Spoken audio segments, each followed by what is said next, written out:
अच्छा ना कहें, जब तक लोग हमको अच्छा ना कहे तो तब तक कोई बड़ाई नहीं है। गांव में आपको लोग अच्छा कहना शुरू करें तब समझे कि आपने प्रभु में अच्छा काम किया है, प्रभु ने आपको बदला है, आप प्रभु में आप बदल चुके हैं। आइए छठा में देखें, स्वर्गीय नागरिकता। अब हम जब प्रभु विश्वास करते हैं, हमके पास एक स्वर्ग का नागरिकता मिल जाता है। जैसे हम भारत देश में है, एक भारत देश का नागरिकता हमारे पास मिलता है। चाहे आधार कार्ड को लोग कहें नागरिकता, या निवास को कहें, या जाति प्रमाण पत्र जो भी को मान लें, लेकिन एक नागरिकता मिलता है। ऐसे मालूम पड़ता है कि लोग भारत आके हैं। उस प्रकार से हमें एक नागरिकता मिलता है, सर्टिफिकेट मिलता है। जब हम इस लिखें फिलिपियों 3:20, पर हमारा स्वदेश स्वर्ग पर है और हम एक उद्धारकर्ता प्रभु यीशु मसीह के वहां से आने की बाट जोह रहे हैं। Hallelujah, hallelujah, hallelujah. हमारा देश कहाँ है? स्वर्ग में है। हमारा यहाँ देश नहीं है। यहाँ आप कितनी भी अच्छी बिल्डिंग बना दें, परमेश्वर ने यहाँ पर भेजा कि आप जाइए देखभाल करने लीजिए, लेकिन अपने देश एक दिन जरूर आ जाना है। कोई भी व्यक्ति बाहर गांव आ जाता है तो 1 साल 2 साल 4 साल 10 साल जब कमा कर लौटता है तो अपने घर आता है। हम भी आज 50 साल 60 साल 70 साल 80 साल कमा के फिर हम अपने घर आ जाते हैं लौट कर।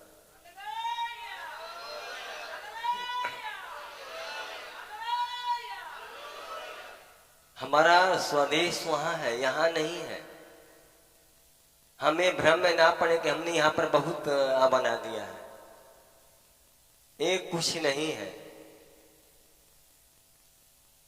ये छोड़कर हम जाएंगे वहां पर, और हमने जो अपने जिंदगी में किया है वही वहां पर जो जीवन के पुस्तक में लिखा जा रहा है वही यह दिखाएगा। इसके लिए प्रभु का हम धन्यवाद देते हैं। हमारा स्वदेश यहाँ नहीं है, स्वर्ग में है। इसलिए हम स्वर्गीय स्थान के स्वर्ग के हमें नागरिकता मिला है, और हम एक उद्धारकर्ता प्रभु यीशु मसीह के वहां से आने की बाट जो रहे हैं अभी तक।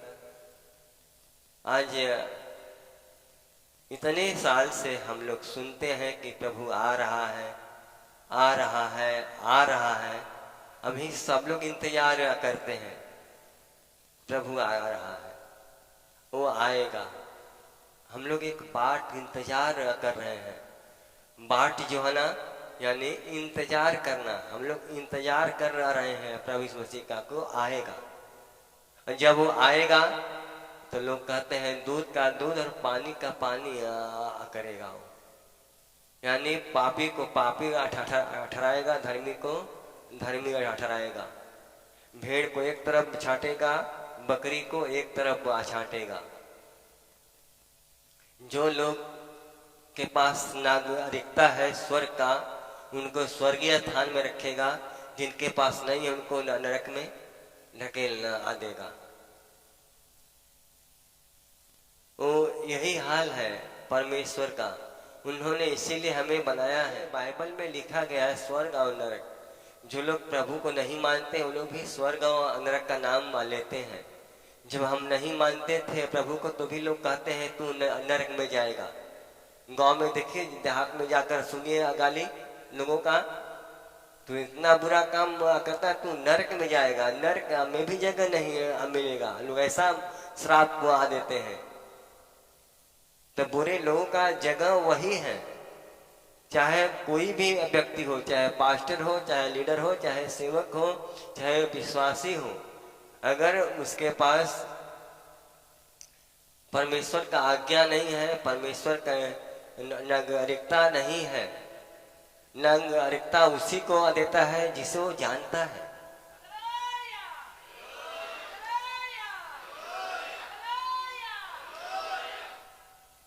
अब आप बाहर से आकर अगर हमारे यूपी में नागरिकता बनवाए तो मुश्किल होता है। एक नागरिकता चाहिए, वो किसको देता है? जिसे वो जानता है। क्या पिता हमें जानता है या प्रभु यीशु मसीह हमें जानता है? देखें हम हमें जानता है कि नहीं जानता है कि हम झूठे बस यीशु मसीह चिल्ला जानता है तो मानेगा, मानता जरूर है, वो मानेगा। लेकिन परमेश्वर को हम धन्यवाद देते हैं। हमारा स्वदेश नागरिकता यानी स्वर्ग पर है, इसके लिए परमेश्वर को धन्यवाद देते हैं। 7वां लिखे, परमेश्वर के वारिस।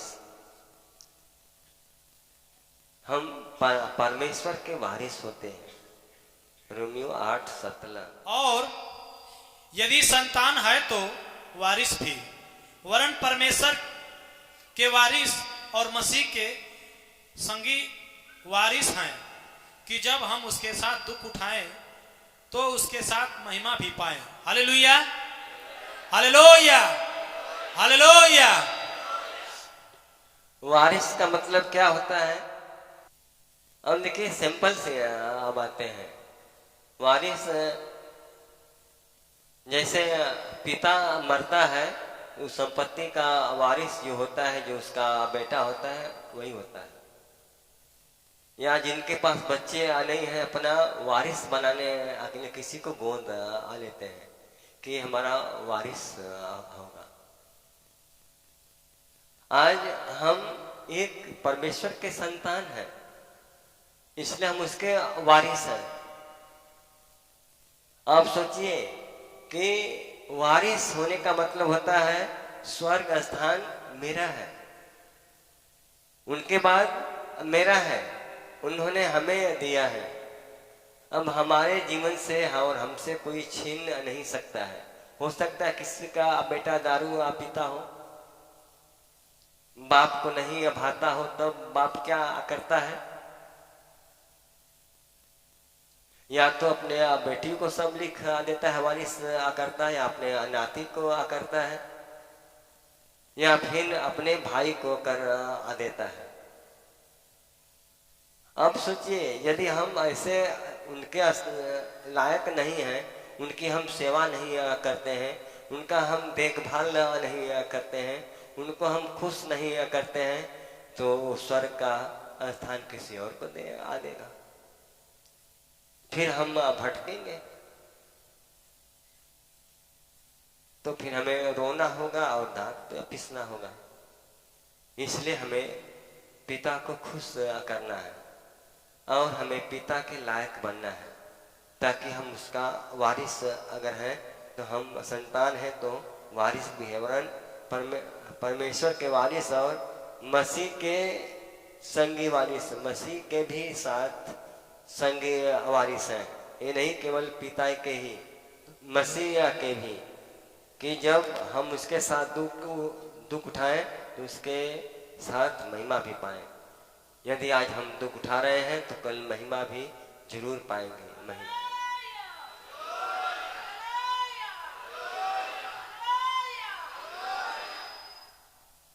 जिन यहूदियों ने इस मसीह को मारा, इस मसीह को धक्का मार के चर्च से निकाल दिया, आज वही यहूदी लोग मानते हैं इस मसीह को। नहीं, उनकी नैया मैदान में डूब आ जाती। इसके लिए परमेश्वर को धन्यवाद। 3:29। और यदि तुम मसीह के हो तो अब्राहम के वंश और प्रतिज्ञा के अनुसार वारिस भी हो। Hallelujah, hallelujah, hallelujah. बाइबल कई जगह से हमें सिद्ध करती है कि हम सच में उसके वारिस हैं। बाइबल हमें इस प्रकार सिद्ध करती है। और यदि तुम मसीह के हो तो अब्राहम के वंश और प्रतिज्ञा के अनुसार वारिस भी हो। यदि हम मसीह के हैं तो, यदि मसीह के हम हैं तो, अगर मसीह के हम नहीं हैं मसीह के नहीं होने का मतलब मसीह जैसा हमारा व्यवहार नहीं है। मसीह का जैसा हमारा व्यवहार नहीं है तो हम मसीह के कैसे हो सकते हैं? अगर हम मसीह होकर दारू पीते हैं या हमें जो काम नहीं करना चाहिए वो काम हम करते हैं तो हम कैसे मसीह के कहलाएंगे? मसीह का कहलाने का मतलब होता है मसीह के योग्य बनना। जब हम मसीह के योग्य बनते हैं तो परमेश्वर की महिमा होती है। अब्राहम के वंश और प्रतिज्ञा के अनुसार वारिस भी हो। जब हम इस मसीह के हैं तो अब्राहम के वंश हैं और प्रतिज्ञा के अनुसार वारिस भी हैं। ये बात सही साबित करती है हमें। 8वां देखें, नई सृष्टि। हम इस मसीह में नया है। 2 कुरिन्थियों 5:17। इसलिए यदि कोई मसीह में है तो वह नई सृष्टि है, पुरानी बातें बीत गई है, देखो सब बातें नई हो गई है। Hallelujah, hallelujah, hallelujah. अब हमारे पास एक अनुभव होना चाहिए। जो मसीह में है वह नई सृष्टि है। कहता है यदि कोई मसीह में है तो वह नई सृष्टि है, पुरानी बातें बीत गई और देखो। हम लोग में क्या दिखाई दे रहा है? हम लोगों में क्या दिखाई दे रहा है? हमारे अंदर अभी तक क्या नया हुआ है? हम केवल सफेद कपड़ा पहनने से नया नहीं हो जाएंगे। हमारा उम्र 51 साल हो गया, 50 साल हुआ ना, तो हम नया कहलाएंगे? हम पुराने कहलाएंगे ना? कौन ऐसी बात है जो हमें नया बनाती है? हमारे अंदर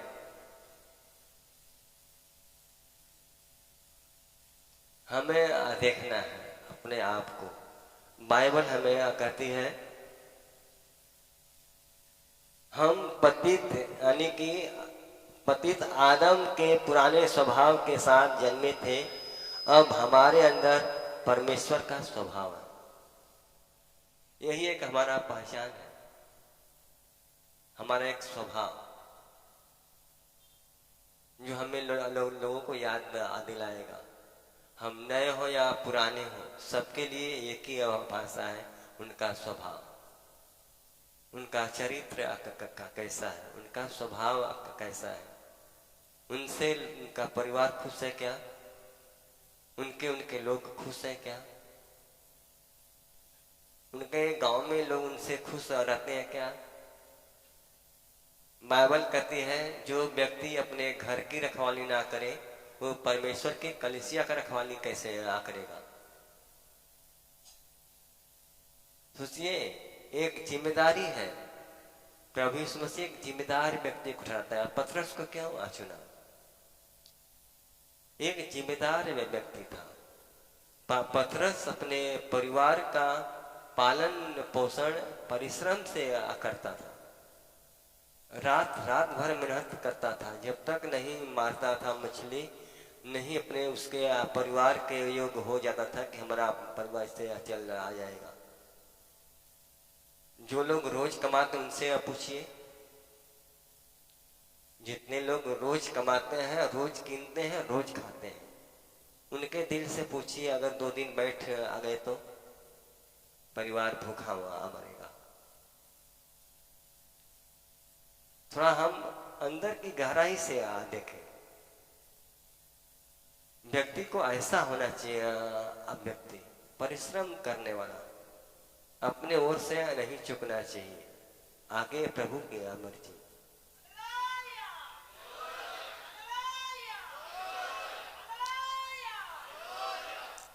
उस दिन पतरस की परीक्षा ही थी। रोज मछली मारता था, रोज बेचता था, लेकिन जिस दिन प्रभु को जाना था उस दिन एक भी मछली नहीं फंसा। निराश हो गया था, हताश हो गया था। अब सवेरा होने लगा, जान गया कि अब धूप हो आएगा, मछलियां सब अपने अपने चल आ जाएंगे, स्थान में अब नहीं मिलेगा। उस समय इस मसीह पतरस के पास पहुंचता है और कहता तू अपने नाव को गहरे पानी में डाल। जब हम गहराई में जाते हैं तब हम पकड़ते हैं, छिछले में नहीं। ओछे लोग नहीं जिनका विश्वास कमजोर है, जो केवल लोगों की बात सुनते हैं, परमेश्वर के बात पर विचार नहीं करते हैं। अयुब क्या कहा, तुम मूर्ख स्त्री हो, तुम संसार की बात देखती हो, संसार की बातें लोग तुमसे कहे होंगे, अब तुम्हारे पास कुछ नहीं बचा है, छोड़ दो ऐसे परमेश्वर को। तुम अंदर की बात नहीं जानती है, जिस परमेश्वर ने हमें आज इतने साल तक सुखी रखा है और एक क्षण में दुख है तो हम उसको ठुकरा दें। अब हमें देखना है कि हमारा विश्वास कितना है, मजबूत है या फिर कमजोर है। यदि हमारा विश्वास कमजोर है तो कभी भी हम हट सकते हैं। बहुत विश्वासी होंगे जो प्रभु को मानकर छोड़ देते हैं। कौन छोड़ते हैं? जिनका विश्वास कमजोर होता है, जो लोग स्वार्थी होते हैं, अपने स्वार्थ में छोड़ते हैं कि ये प्रभु अच्छा नहीं। अच्छा क्यों नहीं है?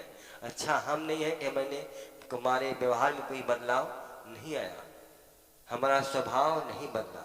वही व्यक्ति इस मसीह को छोड़ेगा जो उनका स्वभाव सही नहीं होगा। परमेश्वर सबको चंगा करता है, चंगा होने का अवसर देता है, लेकिन यदि हमारे स्वभाव में बदलाव ना हो तो विपत्तियां बार बार आती हैं। इसलिए बार बार विपत्तियां, लोग क्षमा करें, ये परमेश्वर का अनुग्रह है। जब मैं बीमार नहीं होता था मैं लोगों को डांटता था। कितने पास्टर लोग हमको फोन करते थे, भैया हमें लिए प्रार्थना करें। मैं डांटता था उनको, आप लोग क्या प्रार्थना करते हैं, कैसे आप पास्टर हैं?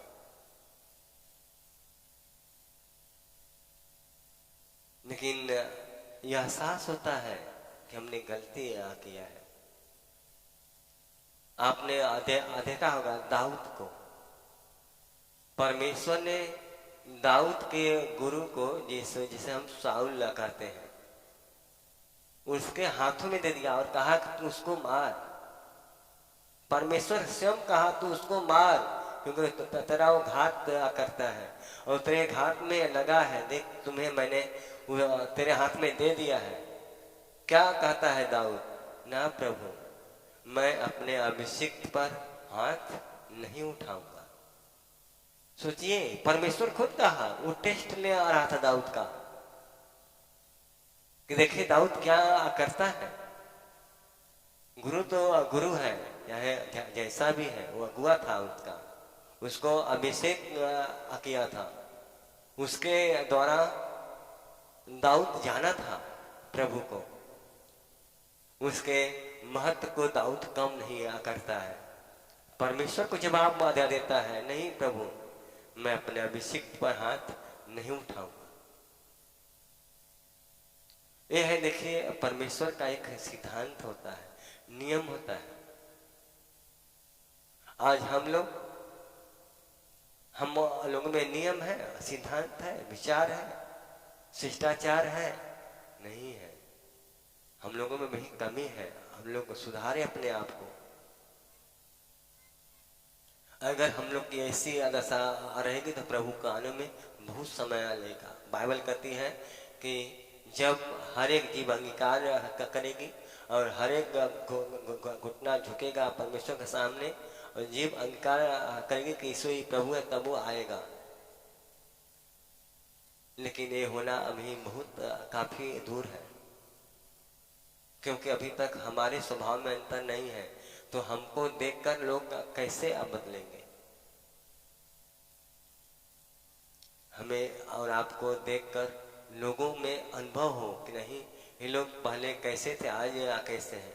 हम अपने आप को बदले और परिवर्तन करें और परमेश्वर को देखें। नया है, नया मतलब क्या है? एक नया स्वभाव, एक हमारा नया चरित्र, एक हमारा नया सोच हो गया। परमेश्वर की कृपा है, हम मसीह में हैं तो नई सृष्टि है। पुरानी बातें, पुराने संस्कार, पुराने रीति रिवाज, पुराना जीवन बीत गया, अब नया हो गया। अब नया क्या हुआ? अब हमारे अंदर नया क्या क्या हो रहा है, हम अपने आप को देखते जाएं। हमने नया में क्या क्या छोड़ दिया अब तक, या हमें नया में अब हमारे अंदर कैसा होता है महसूस कि हम प्रभु में अब नई सृष्टि हो गए हैं, नए हो गए हैं, हमारा जीवन अब नया हो गया है। अब हमारे बुराई नहीं है, पाप नहीं है, अब केवल परमेश्वर की आशीष है। हम इस प्रकार से सोचते हैं, करते हैं तो परमेश्वर की आशीष से और मिलती है। यह है देखिए नई सृष्टि, परमेश्वर ने ठीक है कहा है।